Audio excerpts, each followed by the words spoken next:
पृथ्वी की सबसे खतरनाक समुद्री जगह थी। 3 विश्वविद्यालय के छात्र अपनी नाव चलाकर यहाँ पहुंचे ही थे कि उन्होंने डरावना दृश्य देखा। चारों ओर अनगिनत शार्क उनकी ओर बढ़ रही थी। यह भयावह दृश्य देखकर वे तुरंत चप्पू पकड़कर तेजी से नाव चलाने लगे, लेकिन अगले ही पल पानी में हलचल बढ़ने लगी और शार्क असामान्य रूप से ऊंची कूदने लगी। सिर्फ एक क्षण में उन्होंने उनकी बचाव नाव को पूरी तरह घेर लिया। इससे पहले कि वे कुछ समझ पाते, समुद्र के बीचों बीच एक विशाल गड्ढा प्रकट हुआ, जिसमें पूरी समुद्री जलधारा समाने लगी। तभी उन्हें समझ आया कि यह कोई साधारण घटना नहीं थी। यह वही भयानक समुद्री दैत्य था जो समुद्री राक्षसों के समुद्र का रक्षक माना जाता था, उत्तर सागर राक्षस कैरिबस, जो उन्हें शार्क की रीढ़ें लग रही थी। वे असल में इस समुद्री दैत्य के विशाल और धारदार दांत थे। जब तक वे समझ पाते तब तक बहुत देर हो चुकी थी। नाव किसी अनदेखी शक्ति से गड्ढे की ओर खींचने लगी। तीनों दोस्तों ने बचने के लिए नाव को कसकर पकड़ लिया, लेकिन अंततः वे इस समुद्री राक्षस के विशाल मुंह में समा गए। परंतु जब वे अंदर गिरे तो वे चमत्कारिक रूप से सुरक्षित थे। जब उन्होंने चारों ओर देखा तो वहां जहाजों और विमानों का ढेर लगा था। तब उन्हें एहसास हुआ कि यह किंवदंती सच थी। जो भी बरमूडा त्रिकोण में गायब होता था उसे यह समुद्री दैत्य निगल लेता था। उनका दोस्त दामेई पहले से ही यहाँ एक जहाज पर फंसा था, लेकिन इससे पहले कि वे उससे बात कर पाते, समुद्री दैत्य का पेट जोरों से हिलने लगा। इसके विशाल तेज दांत हर चीज को कुचलने लगे। संकट के इस क्षण में ओसी को एक बेहतरीन उपाय सूझा। वह तुरंत जहाज की तोप के पास पहुंचा और समुद्री दैत्य की पेट की दीवार पर हमला करना शुरू कर दिया। यह चाल काम कर गई। तोपों के गोले पेट की दीवार में एक बड़ा छेद कर गए। जैसे ही यह हुआ, समुद्र का पानी अंदर आने लगा। ओसी ने आदेश दिया और दामेई ने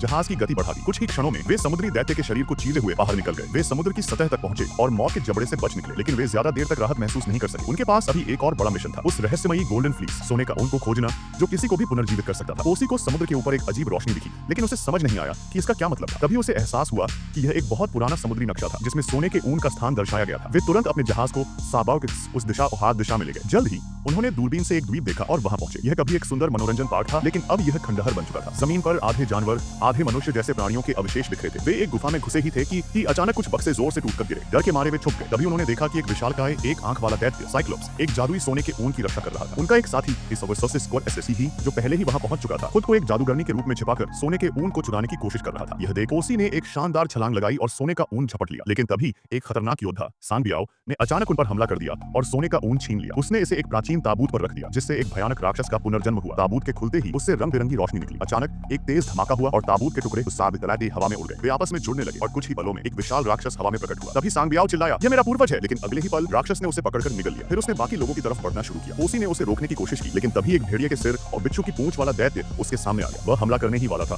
कि किसी ने एक पत्थर फेंक कर उसे हटा दिया। ओसी ने अपनी जादुई तलवार से विशाल राक्षस की छाती में वार किया। अचानक राक्षस का शरीर टुकड़ों में बिखरने लगा और उसे फिर से ताबूत में कैद कर दिया गया। सांगबियाओ अंततः साइक्लोप्स के गड्ढे में गिर गया, लेकिन इससे पहले कि वे राहत की सांस लेते, बिच्छू पूंछ वाले भेड़िए ने छोटी मेई पर हमला कर दिया। ओसी ने तुरंत सोने का ऊन उसे ढक दिया। जादू का प्रभाव होते ही छोटी मेई पुनर्जीवित हो गई। फिर वे इसे लेकर अपने गांव लौटे और जहरीले अभिशाप से पीड़ित पेड़ पर रख दिया। जैसे ही सोने का ऊन पेड़ पर रखा गया, वह फिर से हरा भरा हो गया और गांव का सुरक्षा कवच बहाल हो गया। अर्ध देवताओं का गांव एक बार फिर सुरक्षित और शांतिपूर्ण हो गया।